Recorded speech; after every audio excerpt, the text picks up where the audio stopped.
पूजा दीक्षित जी। राधे। राधे राधे महाराज जी। गुरुदेव आपके चरणों में कोटि कोटि प्रणाम। महाराज जी, आपके श्रीमुख से सुना है कि प्रेम एवं भक्ति प्रकाशित नहीं करनी चाहिए, किंतु हमारी दैनिक जीवन शैली जो अब आपके मार्गदर्शन में हो रही है, उसे अपने जानने वाले प्रियजनों से कैसे अप्रकाशित रखा जाए? नहीं, अप्रकाशित का मतलब हम सुबह से मंगला कर रहे हैं, सुबह से हम भगवान की सेवा में कर रहे हैं, कोई जान रहा है, हमें कोई फर्क नहीं पड़ना। लेकिन जब हम चर्चा करेंगे तो हम बहुत सावधानी रखेंगे कि हम ये अहंकार से भरकर चर्चा नहीं करेंगे कि सुबह से तो हमारी मंगला आठों पहर सेवा चलती है, अरे बड़ा आनंद आता है, इतने माला में जप करती हूँ, अष्ट प्रहर की सेवा करती हूँ, इतना पाठ करते, वो नहीं। पाठ कर रहे हो, लोग जान रहे, कोई बात नहीं। आरती कर रहे हो, सेवा कर रहे हो, जान रहे, कोई बात। अपने को अहंकार भर के अपनी सेवा का प्रदर्शन, अपने भजन की बातें ये नहीं बताई जाती। अगर कभी बताना भी हो तो उसे किसी न किसी संत और साधक की आड़ लेते हैं कि एक साधक मिले थे, वो 8 पैर श्री जी की सेवा करते थे और ऐसा ऐसा था। एक साधक मिले थे, वो इतने माला जप करते थे तो उनको ऐसा ऐसा अनुभव हुआ। ऐसा बनना, ऐसा बताना चाहिए जिससे हमारा अहंकार पुष्ट ना हो, जिससे हमारी साधना ओपन ना हो जाए पूरी। हम कह रहे हैं हम पद गायन कर रहे हैं, कोई सुन रहा है, कोई बात नहीं, लेकिन हमको ये नहीं कहना कि मैं 2 घंटे केवल पद गायन करता हूँ। ये नहीं, ये छुपाना। पद गायन कर रहे हैं, हो रहा है। हमारी जो भागवतिक सेवाएं हो रही हैं वो तो देखेंगे ही लोग, घर के देखेंगे, रिश्तेदार देखेंगे, पड़ोसी देखेंगे। हमें नहीं अपने मुख से उसे विस्तार पूर्वक वर्णन करना। कोई देख ले, कोई सुन ले तो कोई चोरी थोड़ी, अच्छी बात है। समझ रहे ना, अपने अनुभव नहीं बताने, अपनी साधना नहीं बतानी। कोई देख ले तो उसमें कोई परेशानी नहीं। गोल्डी कुमारी जी, बिहार से। राधे राधे महाराज जी। महाराज जी, एक विद्यार्थी के लिए सच्ची शरणागति का क्या मतलब है? विद्यार्थी में भजन नहीं होने से उन्हें कर्म फल की इच्छाएं परेशान करती हैं और भजन करने पर भजन में रुचि होने लगती है, सब मोह माया लगने लग जाता है और कर्म में रुचि हो जाती है। ऐसा नहीं है, अभी थोड़ा अनुभव ठीक नहीं है। विद्या को भी भगवान का भजन मानना चाहिए। तो जिस समय हम खाली हैं उस समय गेम न खेल करके, मोबाइल की सीरियल न देख करके हम उस समय नाम जप करें, और जिस समय हमारे पढ़ाई का समय, उस समय मन लगाकर हम पढ़ाई पढ़ें, क्योंकि पढ़ाई भी भगवान की आराधना है। मान लो आप पढ़कर एक अच्छे डॉक्टर हुए, एक अच्छे मास्टर हुए, आप वकील हुए, या जो भी अच्छे बनेंगे तो हमारे भारत की समाज की बढ़िया सेवा करेंगे, क्योंकि धार्मिक पुरुष हैं। धार्मिक पुरुष से अधर्म की प्रवृत्ति नहीं होती। तो इसलिए नाम जप और विद्या अध्ययन दोनों भगवान का भजन है, ऐसा मानना चाहिए। ऐसा नहीं कि नाम जपते हैं तो हमें संसार में अरुचि हो जाती है और संसार में रुचि करते हैं तो भगवान में अरुचि हो जाती है। ऐसा दोनों को हमें बैलेंस बना के चलना है, और संसार के कार्य को भी भगवान का कार्य मानना है। तो विद्या अध्ययन भी भगवान का कार्य है और नाम जप करना।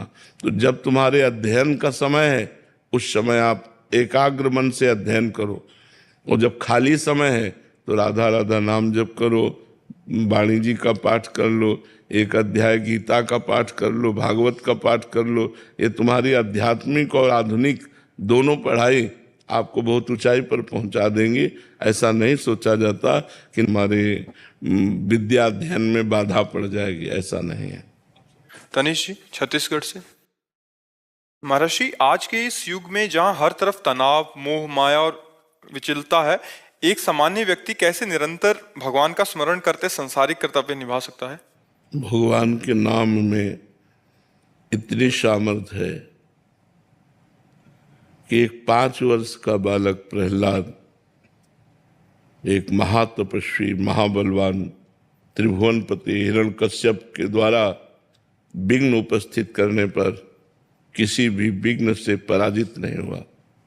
5 वर्ष के प्रहलाद जी, और त्रिभुवनपति विघ्न डाल रहा है, आग में जला रहा है, विष पिला रहा है, हर तरह से मारने की कोशिश कर रहा है, लेकिन उस बालक के अंदर कोई भय नहीं, कोई पीड़ा नहीं और किसी भी तरह की कोई विक्षेप वृत्ति नहीं। क्यों? क्योंकि भगवान का नाम जब चल रहा है। अगर नाम जब हम जबरदस्ती चलाएं तो धीरे धीरे सब विघ्न नष्ट हो जाएंगे और नाम स्वाभाविक चलने लगेगा। नाम मंगल भवन है, नाम महासुखमय है, नाम समस्त शुभ अशुभ विनायकों को परास्त करने की सामर्थ्य रखता है। जीते विनायक शुभ अशुभ, विघ्न करे नहीं कोई, विघ्न करे नहीं कोई, डरे कलिकाल कष्ट भय, डरे कलिकाल कष्ट भय, हरे सकल संताप हरसि, हरि नाम जपत जय। जो भगवान का नाम जप करता है उसकी विजय होती है। कलयुग अपने पूरे सेवकों के साथ डरता है। कलयुग के जो पार्षद है, कलयुग का जो परिकर है ना, जो नष्ट करने वाला है जीव को, वो सब डरते हैं जो भगवान का नाम जप करते हैं। तो नाम जप करो, नाम जप में बड़ी सामर्थ्य है। समस्त विकार द्वंद्व इनसे हम जीत जाएंगे यदि नाम जप है। नाम जप नहीं है तो फिर कोई बचाने वाला नहीं। प्रवाह चल रहा है, इसी प्रवाह में भोग विलासिता, व्यसन, व्यभिचार, नाना प्रकार की कुवासनाएं वो हमें घसीटे लिए जा रही। सब आज वो गया, कल वो गया, सब ऐसे लेते चले जा रहे हैं। अधिक मात्रा में हमारे दिमाग का जितना प्रयोग है वो भोगों की तरफ जा रहा है, वासना की तरफ जा रहा है। उपासना या अध्यात्म की तरफ या धर्म की तरफ तो कोई बिरला ही सत्संग के प्रभाव से ले जाए, नहीं तो हमारा प्रवाह जा रहा है गलत दिशा में। इसलिए नाम जप करो, सत्संग करो, शास्त्रों का स्वाध्याय करो, पवित्र भोजन करो, तब आपका जीवन उन्नतिमय होगा। ललित कुमार जी दिल्ली से।